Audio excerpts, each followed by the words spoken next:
Okay, here we are. The beginnings of the plaster installation. We've already got, there is a sheet here ready to go up there, but we've got that sheet there, and I have to put a join here as well, so that's just the way it worked out. And on the other side, I'm going to have to cut 2 full sheets so that I meet somewhere in the middle, because it's just too long for one full sheet either, because the wall actually gets longer over there. But yeah, we've done a little bit. It really makes it look like you've done a lot once you cover it. It's very satisfying. But yeah, so we're ready to put this one up. We're gonna chuck some glue, stud adhesive on there. We'll go put this sheet up.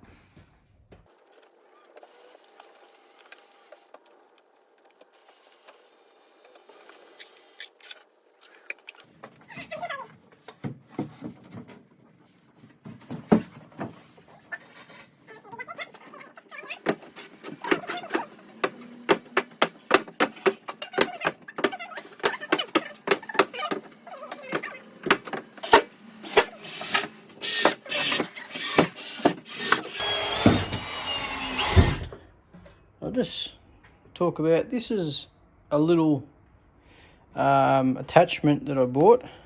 It's from DeWalt, and it's basically a Phillips head bit, and it has an adjustable spring-loaded stop. So yeah, it sort of comes down. So what happens is, once the screw gets into the wall, and I've tested this like on some scrap and some screw into some scrap plaster to a bit of pine, and what it does is you just unscrew, there's a little lock nut there, and you undo the lock nut, and then you screw the whole thing up or down and then lock it up again, and that sets the depth, so that when you screw it in, this will allow the screw to go in. See how it pulls back, and it will seat your screw so it is just below the plaster every time, and you don't have to worry about tearing the plaster. And this was basically $20 off Amazon. Yeah, really nice little handy tool. I know they have automatic ones, and I would have loved to buy the Milwaukee one, but for the amount of plaster I have to do and the cost of that thing, it just wasn't worth it. This was more cost effective. If you're doing it every day and you know time is money, that isn't the case for me. So $20 versus, I think it was around nearly $1,500 for the Milwaukee one. Yeah, it's just a no-brainer. All right, so we'll keep going, and I'll bring you back in stages and show you some progress. I mean, it's more of the same thing, but yeah, I will, as I'm putting the plaster up, I'll record it, but I just won't record me screwing it down all the time. You don't want to keep seeing all that. All right, back soon. All right, just as a note, if you look on the ground, you can see where I've marked that on that line with an S, scribble through it, and I've done that all the way along, just so that I know that that's where all the studs are. And I've marked also the power points, so I know where the power point starts and finishes for the opening. And I've done that over there as well. And I started coming across here, but I had something in my way at the time, so I couldn't keep going. But I will continue with that, and I've done it all along here as well. So the reason for that is, one, so I know where there's a stud, because when I need to screw my cabinets to the wall, the studs will be needed for down below, and it also helps me with the plaster. And the power points, not so bad on this one, because I could access the other side to cut the holes for the power points, but this side, once the plaster goes on, I have to cut the holes and I need to find them. So the reason for that is now I know exactly how far out. I just got to get a straight edge, come straight up, and I know from here to there. And what I'll do is now I'll mark the center height on this side of the plaster, so I'll know exactly the height. But I only need to mark one spot here. I'll just mark that spot there, the center of those screw holes there, and that'll give me the height and the width of that power point. So then I can just put a hole in there and then just run my well, what do you call it, plaster knife cutter, whatever, around that hole just to make that size, and that'll be it for that. I'll know exactly how far the height, and to project that right across there, I'll just set my laser up on this mark here, and that'll be all at the same height because they're all set to the same height, and then I'll just go all the way across. That's my plan anyway. This will be a little bit different for this switch because that's sitting higher, so I'll have to mark that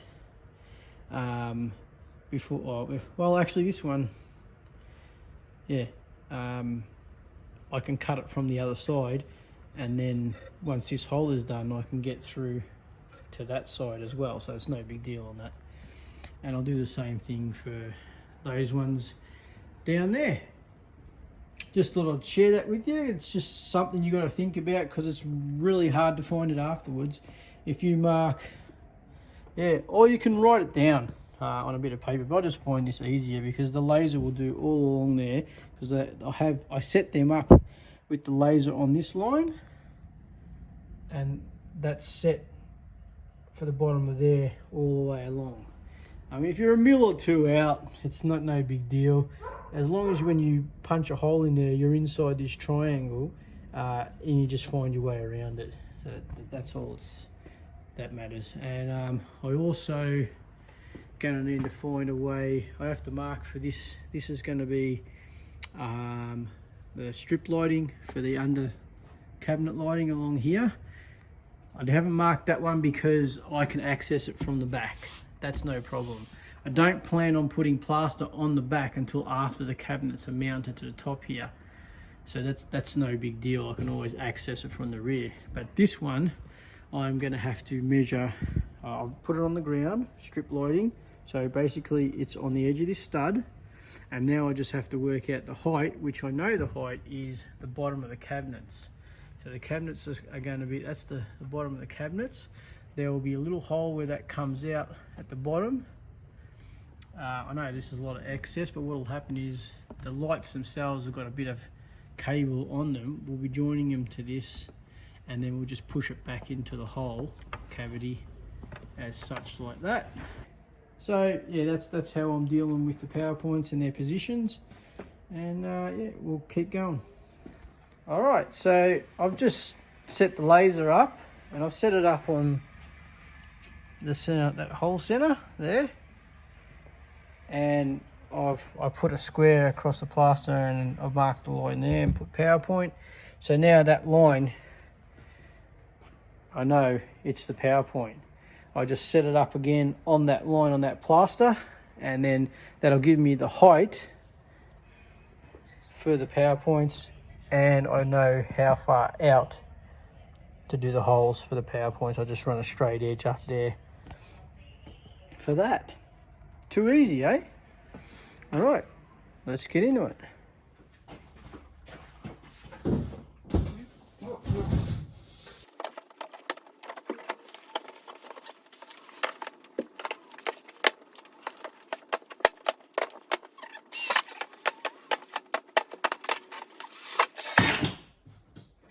I've marked the center line off the mark on this wall across for all the power points, and I've also marked the width out, projected up with a straight edge for the width. So if I drill here, I should be smack in the middle of that bracket for the power point, and the same on the other ones. So it'll set you up.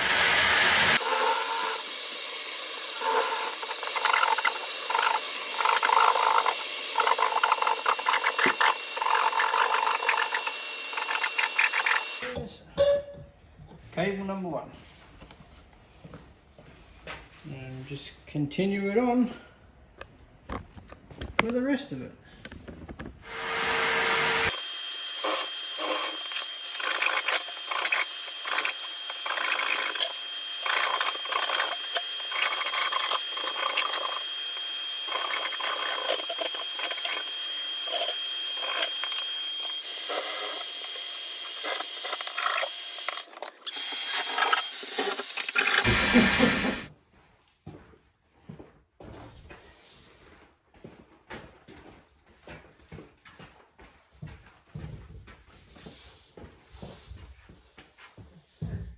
What's that for?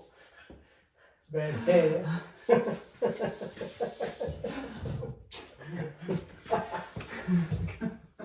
So people don't see me What's you wearing a hat inside for?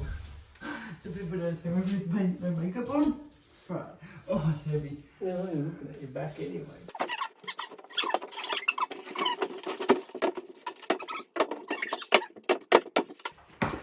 Alright, so Butlers is all plastered. Back wall. Power points are all cut out. The only thing left in here is to do this back entrance wall there. We'll have a look from the other side. So here we are from the back end. This is going to get my little trade assistant here is going to do the insulation for the soundproofing on this wall. And we're going to wait for this wall. We're not going to do this wall yet because we need to access from the rear for power points for the range hood and the LED lighting.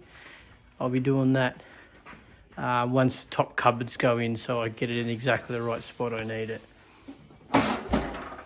But this wall, we can insulate that now, and yeah, no problem.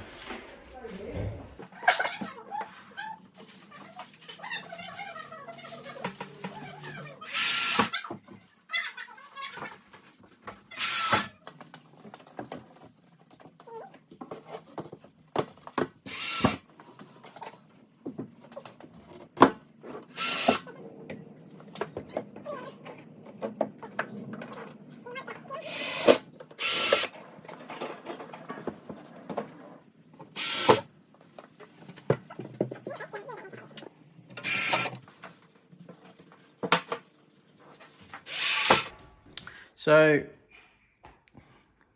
we've sort of pretty much done the majority of the plastering. We've really only got this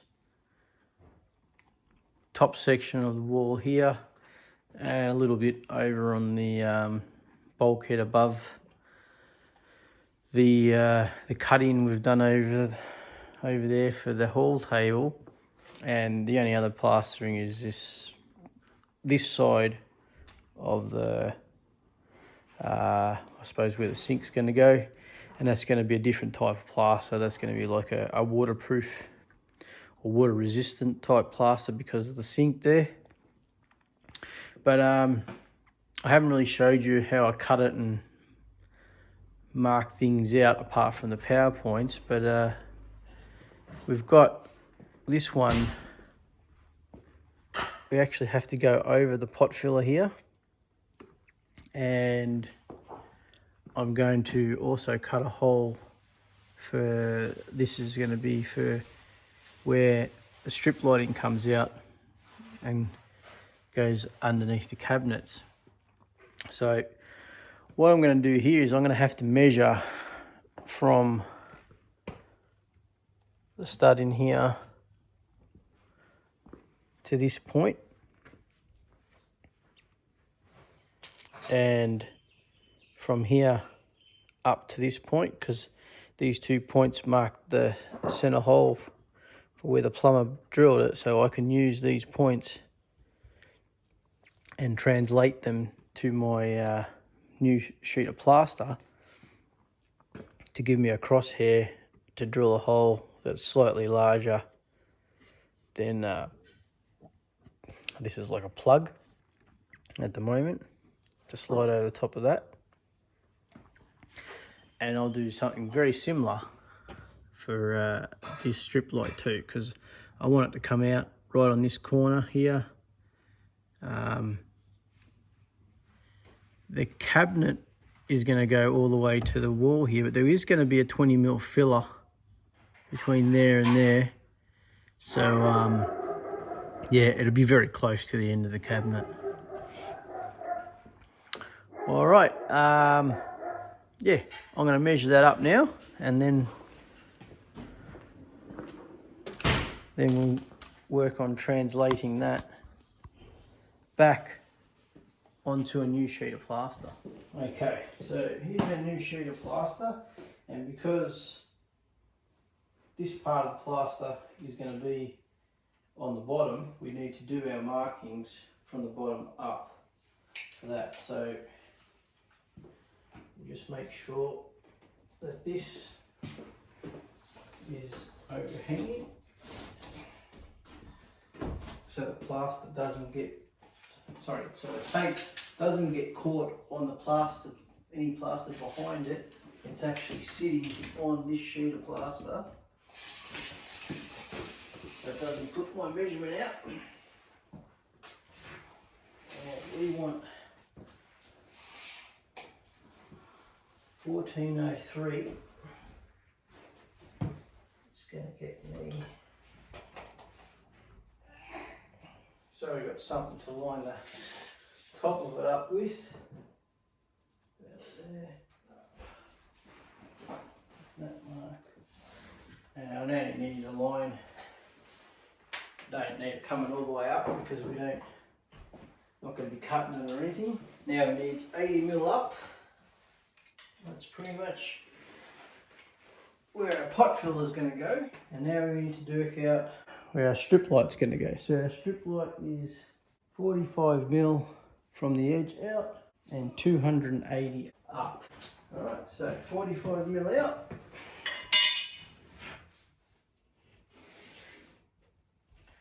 Somewhere up there.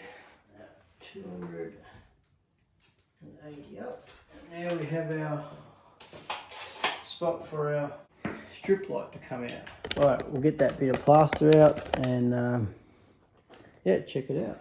Alright, and because my marks are down the bottom, but I do have a mark at the top that I can line up with. And as we can see, it looks like we're off, but of course we're going to be off because we need to move it 10mm over. And that should put us center on with the hole. We've got our mark just to the left of the arrow on the one on the bottom of the sheet. And if we go up and move it across 10mm. Alright, so I forgot I have another strip light right here. So I've also marked that one out here. I thought it was passed on to the next sheet, but it's not, it's on this one. So I've put that in as well. So we've got 2 strip lights and a hole for the pot filler. Closest hole saw that I've got that goes over that is a 40mm. I'm going to run the vacuum because it's going to make a fair bit of dust. And this way it'll suck it all up.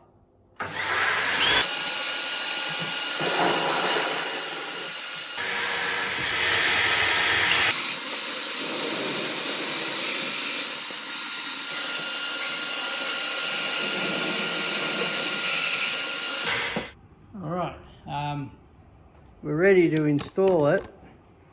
Glue is already on the wall, so now we need to just thread the cables through the small holes first, because I've pulled them out of the wall there longer, and then we can just focus on getting the sheet over the pot filler.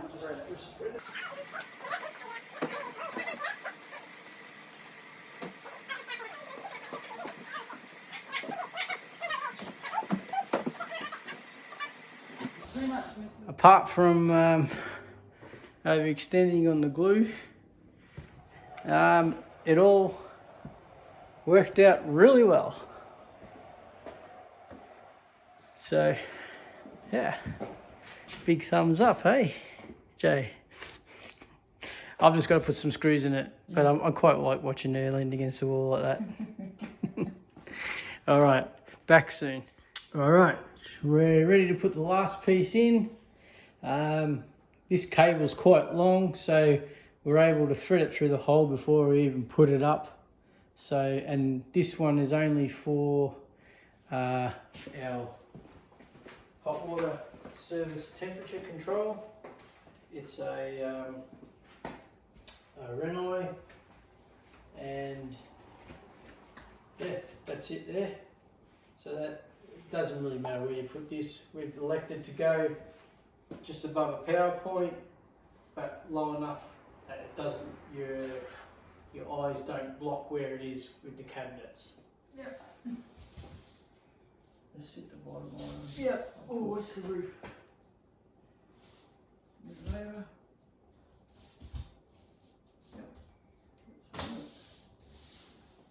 You don't leave it over. It's here. That's as far as it goes. There's a gap at the top. Okay. Stop there.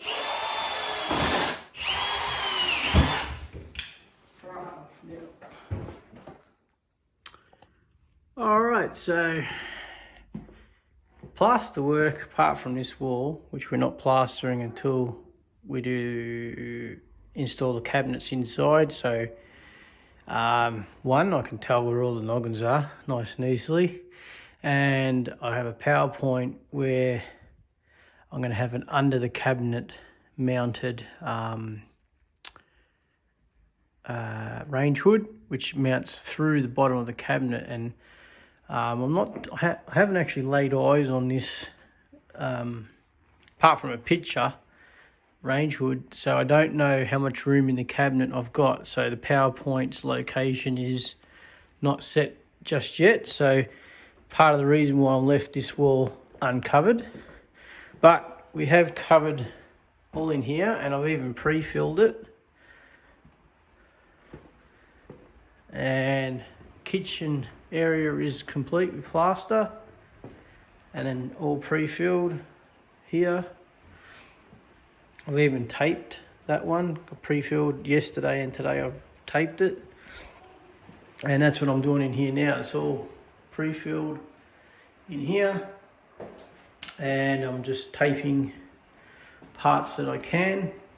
Up there, that join, it's not quite married up because it's a short join. I'm going to have to build up a little bit more there. So yeah, we're getting there. Some places you have to go a bit slower than others, but we're making good progress. All right, so that's pretty much it for the plaster apart from the other wall.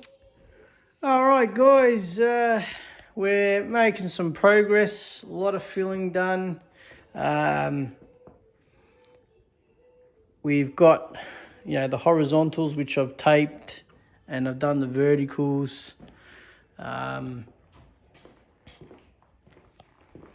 Probably doesn't look much better, different to you from the last one, but yeah, we've pretty much ready to sand these now. I've got to do some more building up on this area because this part was higher than that part, and I've sort of just got to spread that over further.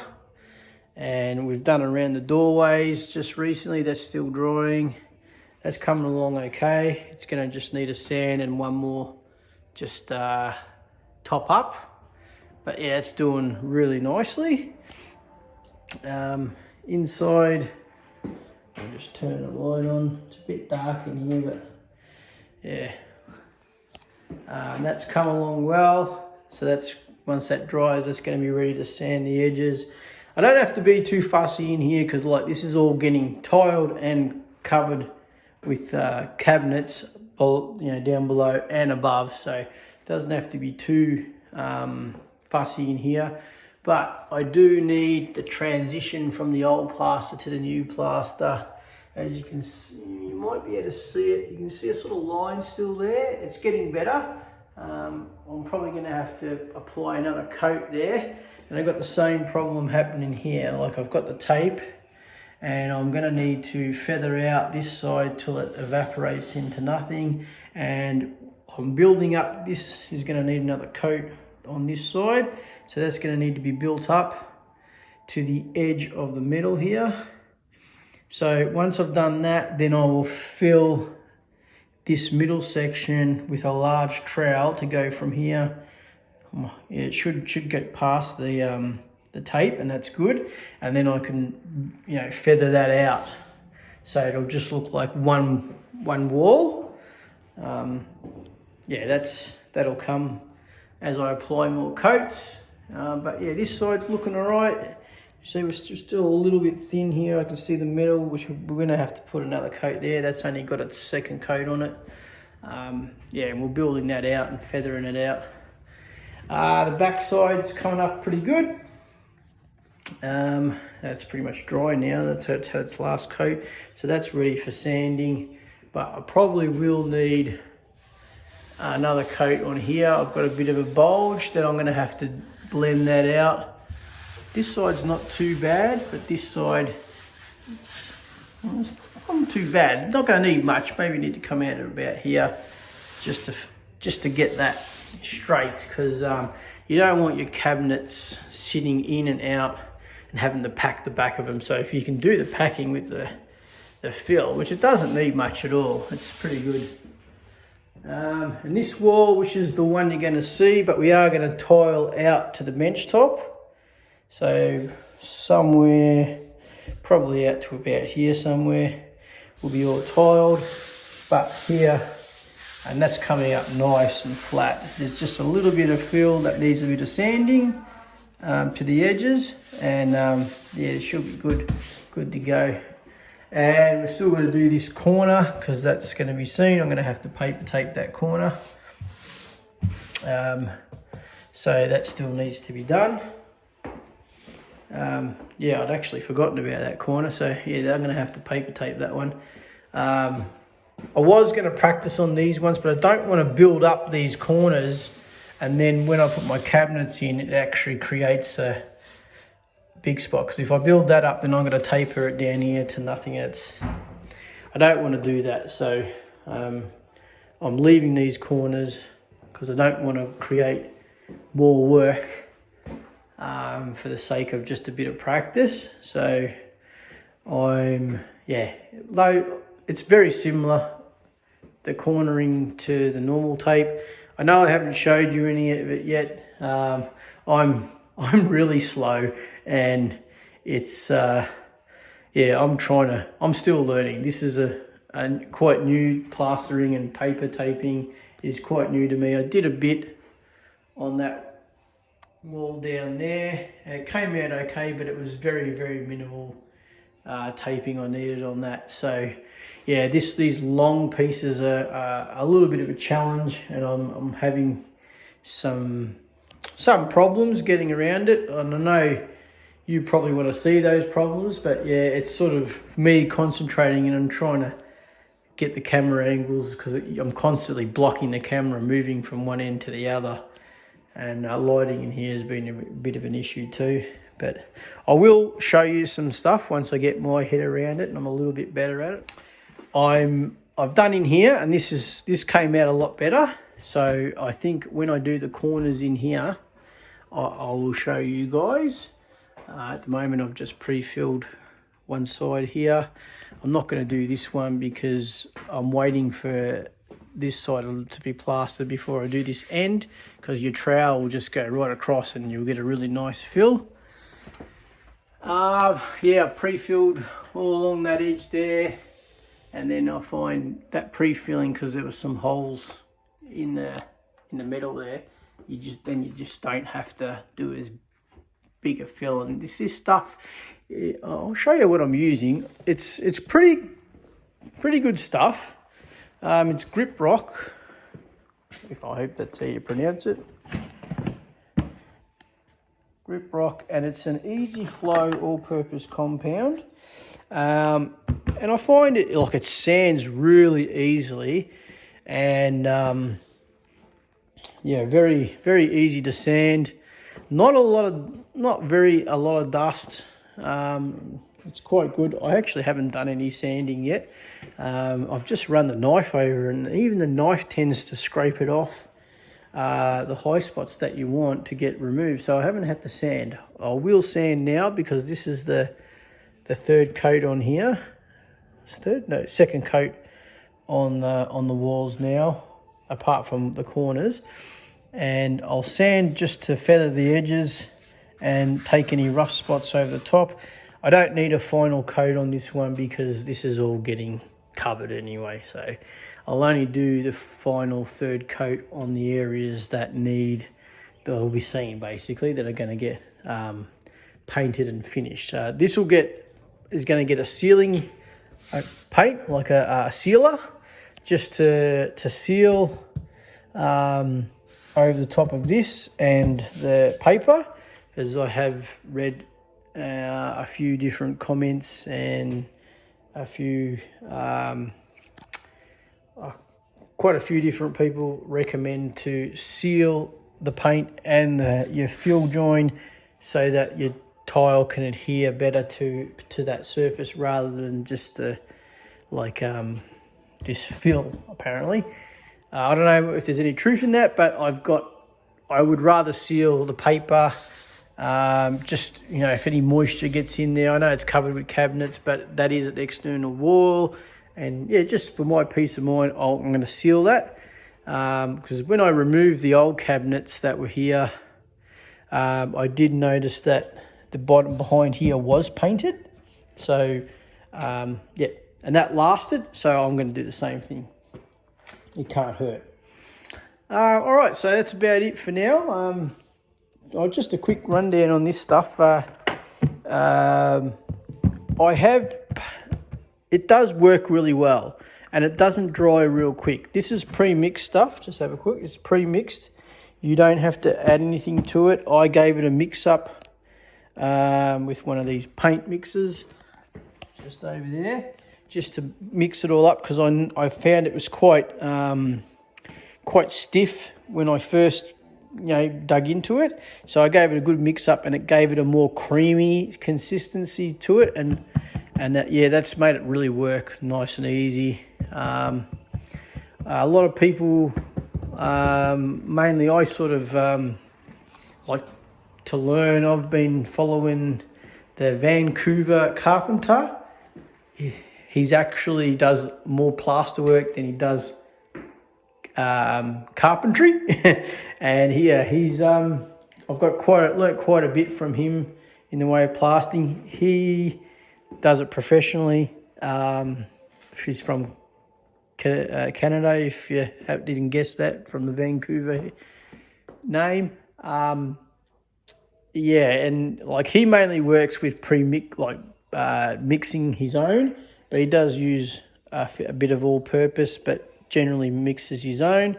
I've found that the mixed stuff, especially he uses a lot of the real 20-minute stuff to build up areas, and I find I'm too slow to work with that. This gives me a lot of working time, but it does take a long time then to dry. So you can dry it with a hairdryer or a heat gun, but I find if you let it dry naturally, you get a lot better result. And drying it with a hairdryer tends to make it crack because you're taking the moisture out of it too quickly. I don't know. I just find a natural dry, and you don't get as much shrinkage.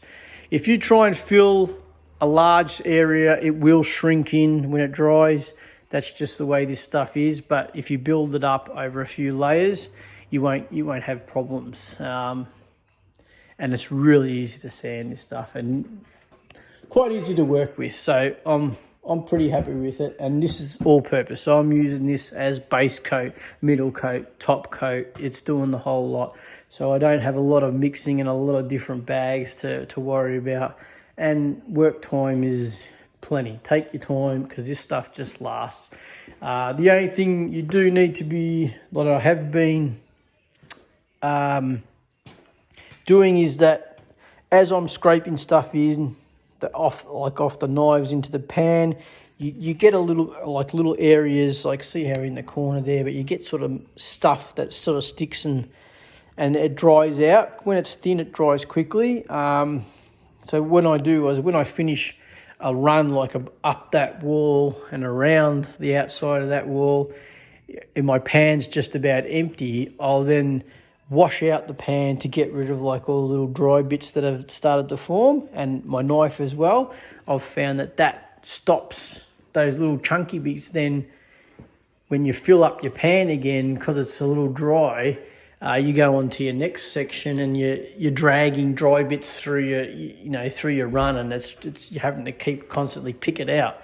So if you keep your pan nice and clean from your dry bits, it helps you on your next parts, so you're not introducing those dry bits in, trying to get it onto your wall.